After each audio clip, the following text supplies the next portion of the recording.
Hi, my name's Ed Turner. I'm the Cabinet Member for Finance on Oxford City Council and a councillor for Rose Hill and Iffley, where I'm in Rose Hill Community Centre at the moment. We've just released our budget proposals for Oxford City Council for the next 4 years. And in this short video, I want to walk you through what those include and how we're trying to make Oxford a fairer, more equal place to live. All of this comes under the backdrop of almost a decade of austerity and deep government cuts. Our key source of income used to be called the Revenue Support Grant, but this has now been completely cut.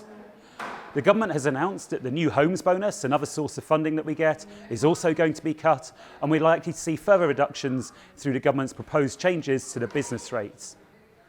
And on top of significantly less funding from the government, austerity has fueled pressure on our services. This is illustrated most starkly by the growth in rough sleeping on streets across the country, including here in Oxford. This perfect storm has seen local authorities effectively go bankrupt elsewhere in the country. In Oxford, we've got a different approach, the Oxford model. We've tried to bring work into the council rather than outsourcing it to private businesses to generate income, which will then help protect Oxford's frontline services. Our wholly owned social enterprise, Oxford Direct Services, is now carrying out construction projects, civil engineering work and maintenance services right across Oxfordshire. We expect our insourcing approach to generate more than £20 million for Oxford over the next 4 years, which we can plough back into frontline services. This means that our new budget can propose millions of pounds of investment in our city to tackle the climate emergency, build new social housing, reduce homelessness, support our communities and foster an economy that really works for everyone. Earlier this year, we declared a climate emergency and held the UK's first Citizens' Assembly on climate change. This is our first council budget since then. We're committing additional money to show real leadership in addressing the emergency, including £1 million of revenue and £18 million of capital work for a wide range of projects, including retrofitting council houses, improving recycling rates, launching a new zero-carbon partnership. And all of this is on top of £84 million of ongoing investment to decarbonise the city and the wider county, which includes installing the world's first pop-up charging points, residential and taxi charging points, and a giant super-fast battery for charging. Later this year, working alongside Oxfordshire County Council, we'll also introduce the UK's first zero-emission zone in Oxford city centre.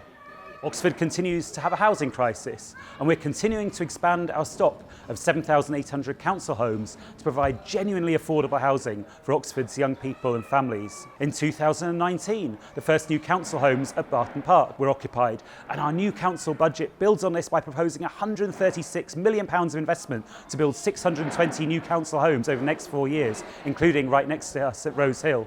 2019 also saw a fundamental shift in our approach to homelessness. We redesigned the front end of homelessness services with our new shelter in Floyd's Row, and we helped open another new shelter in Cowley called Matilda House. We expanded our severe weather provisions, helped people out on the coldest nights, and we launched the Oxford Homeless Movement to bring together Oxford's homelessness organisations.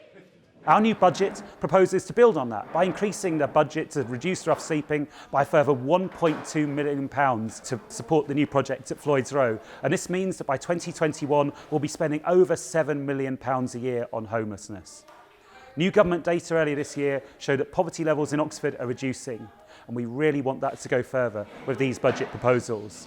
We'll continue our council tax reduction scheme, what used to be called council tax benefit, providing discounts for those on the lowest incomes, and we'll expand the support from that scheme to include care leavers. Our £1.4 million of grants to support Oxford's voluntary and community groups and our free youth clubs and free swing sessions for all Oxford's young people will also be continued. In 2020, the £5 million Oxford Sports Park will have its first summer, and our new budget proposes further investment into our 19 community centres, including new buildings at Bullingdon and East Oxford community centres. As a council, we want to be a great employer that people are proud to work for, and so of course we'll continue to pay the Oxford living wage to all our staff. But we'll also be campaigning for other employers in the city to do their bit as well by paying the Oxford living wage. 2020 may well be remembered as the year of the zero emission zone, and this budget is notable because of our response to the Citizens' Assembly on climate change. But it also proposes, alongside maintaining and supporting our existing frontline services, more social housing, further funding to tackle rough sleeping and homelessness, new community centres and more investment to make sure that our economy works for everyone. Ultimately, we want to make Oxford a fairer, more equal place to live, and this budget helps us achieve that. You can find out more about the budget and have your say on our proposals by visiting www.oxford.gov.uk/budget.